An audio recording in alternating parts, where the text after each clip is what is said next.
Hacia marzo de 2023, Convocatoria Serenista Progresistas comenzará a definir una precandidatura presidencial que exprese su sensibilidad política. Esa fue una de las definiciones a las que arribó su primer encuentro nacional que se realizó este fin de semana. Convocatoria es un paraguas de sectores frente amplistas que nació a finales de 2021 e integra sectores como Fuerza Renovadora, Asamblea Uruguay, Plataforma, Magnolia y el PDC, comprometidos con ideales de libertad, igualdad, solidaridad, fraternidad y pluralismo. Otra de las definiciones ya tomadas es concurrir en las próximas elecciones con una identidad común en listas únicas al Senado y a la Cámara de Representantes en todo el país. En la declaración final, el sector señala que Uruguay precisa cambiar el rumbo del país hacia el beneficio de las grandes mayorías y agrega que el gobierno nacional ha ingresado en un proceso creciente y riesgoso de pérdida de credibilidad y caída de confianza de la ciudadanía. ¿Qué balance se hace de esta actividad? ¿Cómo se definirá esa sensibilidad política? Lo conversamos en nuestra entrevista central con José Carlos Maía, diputado y senador suplente del Frente Amplio de Asamblea Uruguay y Convocatoria.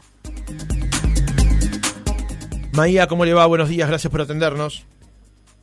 Muy bien, encantado de estar con ustedes y a las órdenes. El gusto es nuestro. En primer lugar, hay algo que no tiene que ver con lo que planteábamos en el inicio del reportaje, pero una reflexión con respecto a la victoria de Luis Ignacio Lula da Silva en Brasil. Bueno, que ganó la democracia y perdió el autoritarismo. Que ganó la tolerancia, perdió el odio.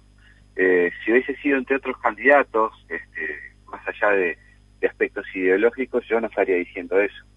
Pero tristemente, Bolsonaro representó, o expresó, mejor dicho, ideas misóginas, racistas, homofóbicas, profundamente autoritarias, pro dictadura, a favor de la tortura de algunos de sus colegas.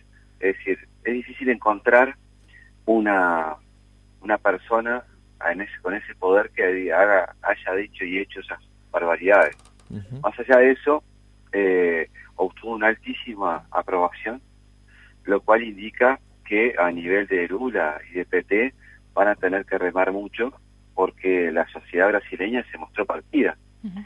Y obviamente yo no creo que la enorme mayoría de los votantes de Bolsonaro lo hayan votado por lo que yo acabo de describirlo, sino más por un rechazo a lo que pudo haber sido la imagen del último gobierno de Lula o del propio PT. Y por esa razón creo que el mensaje de Lula ha sido correcto. Él va a tener minoría parlamentaria y eso es una dificultad, pero el mensaje de gobernar para todos los brasileños, para los 213 millones, es bueno.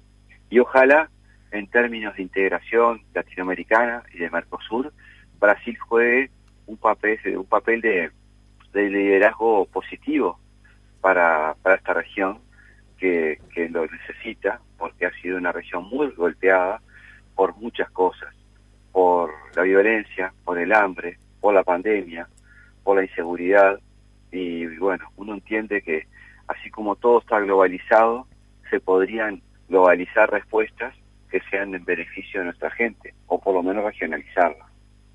Maía, yendo directamente a lo que ocurrió el fin de semana con el primer encuentro nacional de Convocatoria Serenista Progresistas, que se llamó además General Liber Sereni.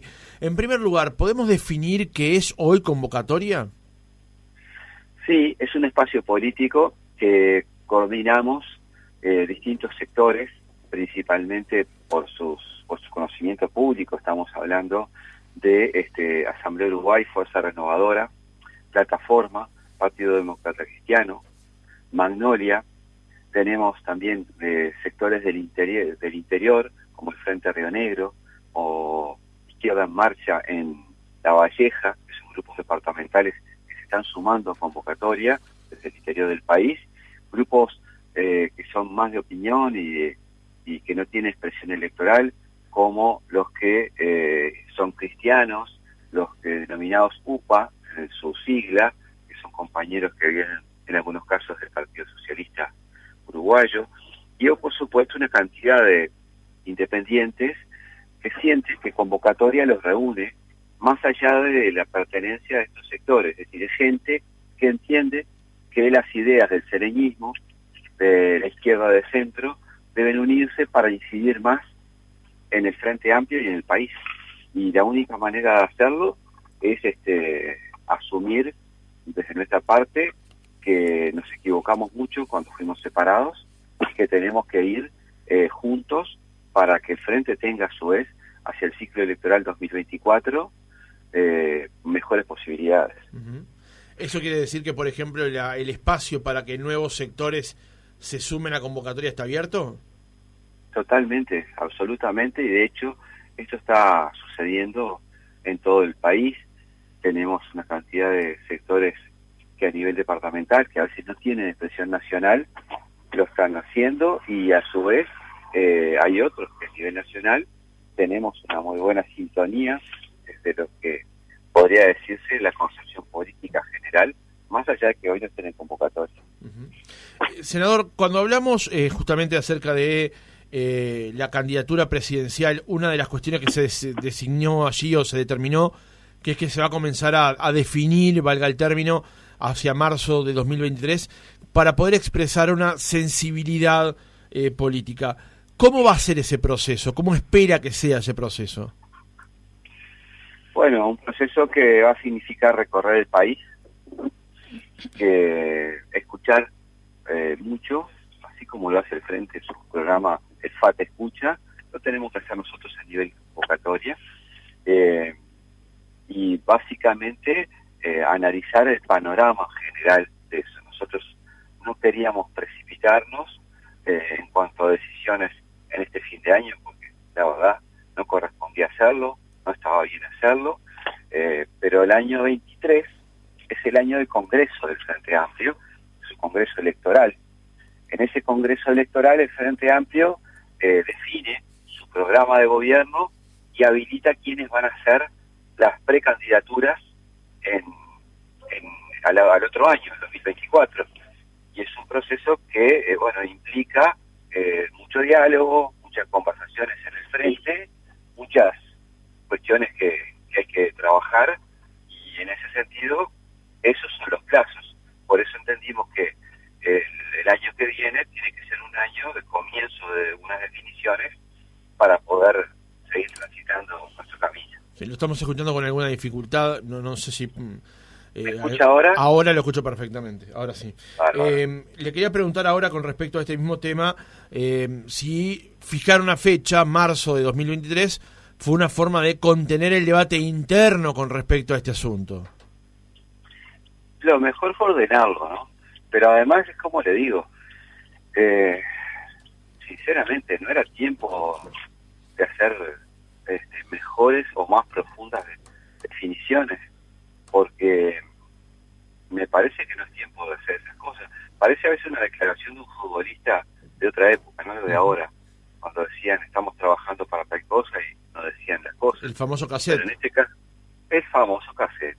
Pero bueno, en este caso me parece que sería adelantarse demasiado cuando tenés otras preocupaciones. Nosotros hoy tenemos una situación que los datos oficiales revelan que hay mucha cantidad de gente que le pasó muy mal para comer en el Uruguay, que seguimos fuertes lamentablemente con el problema de las ollas populares, que tenés problemas de imagen y de confianza creciente en el gobierno nacional por episodios como los de Marcet o Astesiano, que todos los días aparece algo nuevo. Entonces, poner énfasis en los temas electorales, en el momento en que la agenda de la sociedad no era la agenda de los que actuamos en política, y por lo tanto había que tener un poquito de sentido común al mínimo de poder realizar las cosas adecuadamente.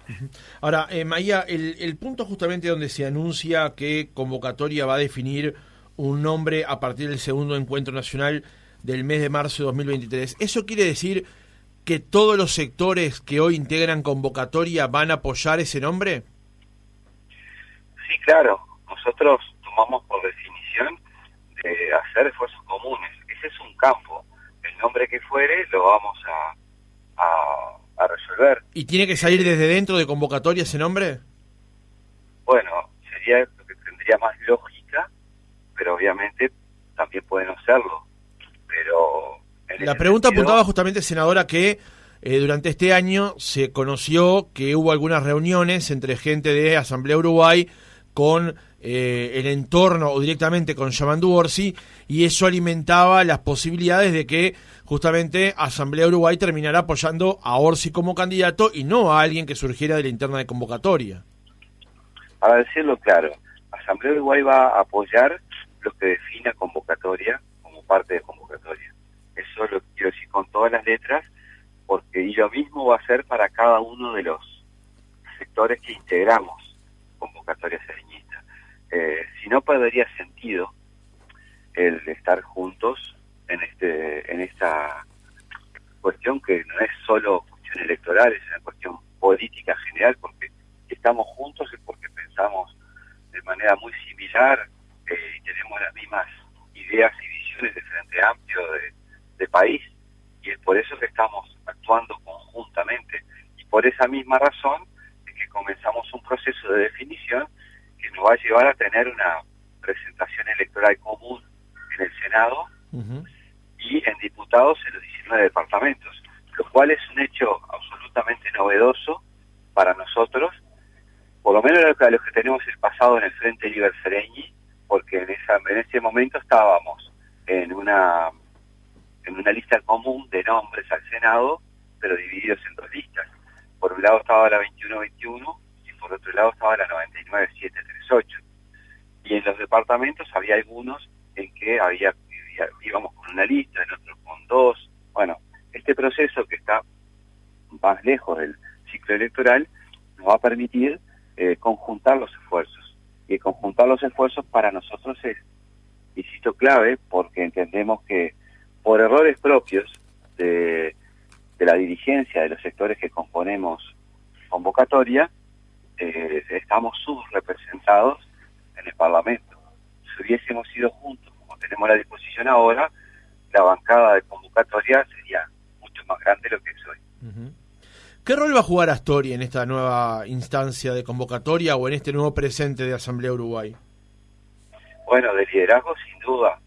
Danilo es el líder de la Asamblea Uruguay y es uno de los hombres de mayor peso de la izquierda uruguaya, a quien, como dijo Fernando Pereira, se le debe un reconocimiento porque ha sido un hombre que siempre antepuso los intereses nacionales a los del Frente Amplio o a los sectoriales, y eso a veces supuso tener costos políticos, como se dice, que se pagaron, pero se pagaron porque había convicción de que no solo hay que decir, sino hay que hacer. Y cuando tenés que hacer y priorizarse el interés nacional por encima del propio, tiene en opinión pública y en respaldo muchas veces cuestionamientos. Bueno, Danilo, dentro de sus posibilidades desde el punto de vista de su salud y físicamente, va a contribuir a todo este proceso porque está muy convencido que este proceso es el mejor proceso para el frente y para esta parte de la izquierda. Maía, una nota del Observador de este fin de semana planteaba que se han realizado 120 sesiones en el Senado y Astori solo pudo concurrir a 3 de ellas. Y lo que se plantea en la nota es como que Astori va camino a resolver si renuncia definitivamente a la banca.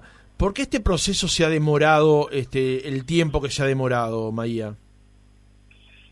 Bueno, Danilo ha actuado dentro de los reglamentos del Senado y todas las disposiciones reglamentarias que tiene todo senador, como ha pasado en situaciones similares en el pasado.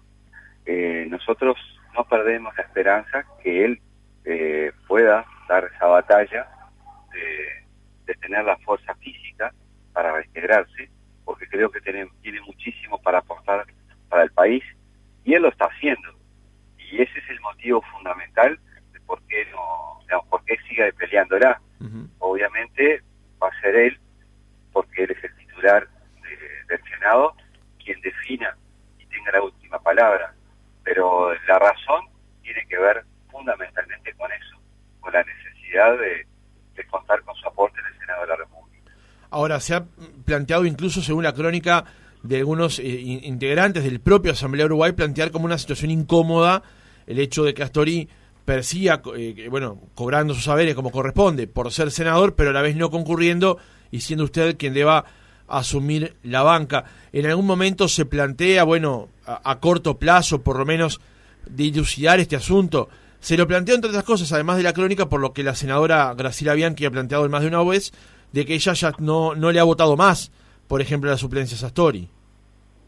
Yo creo que lo que hay que tener es un poco de criterio, en el sentido de que hay que resolver las cosas más allá del partido al que pertenece la persona. Yo he tenido la misma actitud con Danilo en el tema que usted refiere, con colegas de otros partidos que han tenido dificultades muy importantes de salud en otras legislaturas. Y lo digo con mucha propiedad porque usted sabe que yo integro el Parlamento hace largo tiempo. Sí. Todas las personas merecen respeto. Todas las personas que aportan merecen muchísimo respeto. Y en ese sentido, Danilo, insisto, le ha aportado al país muchas cosas. Y actuando como actúa dentro de los reglamentos que el Senado habilita para todos los senadores, yo lo que creo es que él va a tener una decisión en su momento y que debemos saber respetar trayectorias y los aportes de todos. Por eso creo que hay que actuar con ecuanimidad cuando se trata de nosotros mismos, más allá del partido que pertenezca a cada uno. Bien, Maía, le cambio un poco de tema porque está previsto que para mañana se apruebe en senadores la conformación de la comisión especial de 15 miembros que va a analizar la reforma de la seguridad social. En las últimas horas, el presidente del Frente Amplio, Fernando Pereira, ha dicho que tienen la intención de que esto no se vote con la celeridad o no se trabaje con la celeridad que se está planteando desde el gobierno, que inclusive han manifestado que pretenden que esto se salga de esta comisión antes de fin de año. ¿Qué opinión tiene al respecto de lo que se ha dicho sobre la reforma de la seguridad social y la velocidad con la que quieren trabajarlo? Y se ha hablado de cómo se va a trabajar por parte de los senadores de la oposición en esta comisión. Bueno, mire, es un tema que seguramente vamos a analizar en bancada hoy de tarde en el Frente Amplio. Uh-huh. Nosotros, por trabajar mucho e intensamente, no tenemos ningún problema. Queremos dos cosas que nos parecen fundamentales. Una, que no se detenga el trabajo del resto de las comisiones parlamentarias, que hay muchísimos temas en la agenda para considerar, para tratar y que todavía no se han resuelto. Y dos, que tengan tiempo y voz y expresión todos aquellos que tengan para decir algo en este proceso, porque hace al enriquecimiento del tema y a un debate democrático. No me lo imagino distinto, porque estamos hablando de una ley muy pesada que el gobierno la envía prácticamente en el penúltimo año de su administración. Son ese tipo de leyes que deberían ser al comienzo de cada gestión y después debatirla en tiempo largo. En ese sentido, estamos hablando de una ley que va a afectar al futuro de las jubilaciones de trabajadores, hombres y mujeres, una ley que puede significar más años de trabajo y menos ingresos, y además que tiene un financiamiento que esencialmente reposa en los hombros de los trabajadores, que además no toca en iguales términos a algunas cajas que son comparativamente privilegiadas respecto a las demás. Uh-huh. Por lo tanto, no se debería analizar a la ligera y como queriéndose sacar un problema de encima, tal cual veo el gesto que hace el gobierno al respecto. Bien. Maía, para cerrar el reportaje, el punto 3 del comunicado de convocatoria califica como injustificable e ilegal la invasión de Rusia a Ucrania. Tiempo atrás, el señor Sebastián Agobián, a título personal, había participado como observador del referéndum que se realizó en Zaporilla para anexionar justamente ese territorio ucraniano a Rusia. Había sido convocado por el Consejo Político Nacional de Asamblea Uruguay, sector al que pertenece el señor Agobián. ¿Qué se resolvió con respecto a él? Bueno, en primer lugar fue claramente un error de Sebastián haber ido en esas circunstancias a ese lugar. Él tiene una vocación muy importante de trabajo en todos los temas internacionales y desempeña funciones tanto en la Intendencia como en la COPAL, que bueno, son muy destacadas. Y en ese sentido, nosotros conversamos con él, él asumió que fue un error en esos términos haber ido ahí, y él ha tenido un gesto de pedir licencia a la Carisma, que es la Comisión de Relaciones Internacionales del Frente Amplio. Y en ese sentido, el comunicado de convocatoria va en línea con uno que hicimos, si la fecha no me falla, el 24 de febrero de este año, señalando exactamente lo mismo que estamos ahora, la preocupación, la responsabilidad, en este caso de Rusia, en la invasión, y la exhortación a llegar a caminos de paz por la vía del diálogo multilateral con el cese de la guerra. Esa es la posición de tanto de convocatoria como de Asamblea Uruguay. ¿Y Asamblea Uruguay qué posición tomó con respecto a él? Eso que le acabo de decir, él asumió autocríticamente que se equivocó de haber ido ahí, y él, por él, planteó un gesto de tomar licencia en la Comisión de Relaciones Internacionales. Yo creo que fue un gesto adecuado, porque no es que fue en representación ni del Frente ni de Asamblea Uruguay, fue un viaje particular, pero que obviamente trajo consecuencias políticas no deseadas por nadie. Por él, en primer lugar, y por nosotros tampoco. Entonces, en esos términos, nos pareció adecuado procesar la discusión, hacerlo con respeto y discreción, señalando cuál es la posición nuestra, y él asumiendo en esos términos las gestualidades políticas que había que asumir. Bien. Una última pregunta, Maía, para cerrar la entrevista. Como decíamos más temprano, a partir de marzo de 2023, en ese segundo encuentro nacional de convocatoria, se va a definir esa sensibilidad política expresada en una precandidatura presidencial, pero ya se sabe que va a haber listas únicas al Senado y a la Cámara de Representantes en todo el país. Yamandu Orsi no va a poder ser nuevamente candidato a intendente de Canelones, se habla de su precandidatura presidencial de alguna manera, lo que la carrera para ser intendente de ese departamento queda abierta. ¿Usted se plantea justamente participar como candidato a la intendencia de Canelones o ir nuevamente por renovar su banca en diputados o en el Senado? La verdad es que me propongo primero el 2024. Esa es la verdad. Creo que el escenario... Bueno, ahí se interrumpió la llamada, a ver si podemos recuperarlo. ¿Me escucha ahora? ¿Hola? Ahora sí, lo escuchamos. Decía que usted está pensando en 2024. Sí, le decía en 2024, porque el escenario 2025 va a estar condicionado por la elección nacional. Yo creo que el Frente Amplio tiene todas las condiciones para ganar, pero hay que trabajar para ello. Y yo estoy pensando fundamentalmente en 2024, y 2025 hay que pensarlo con el escenario posterior.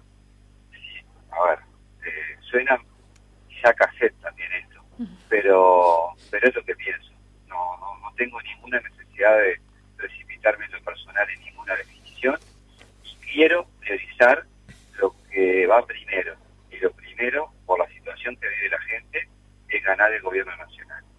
Bien, y con un poco de malicia yo puedo leer que por lo menos no me dice que no.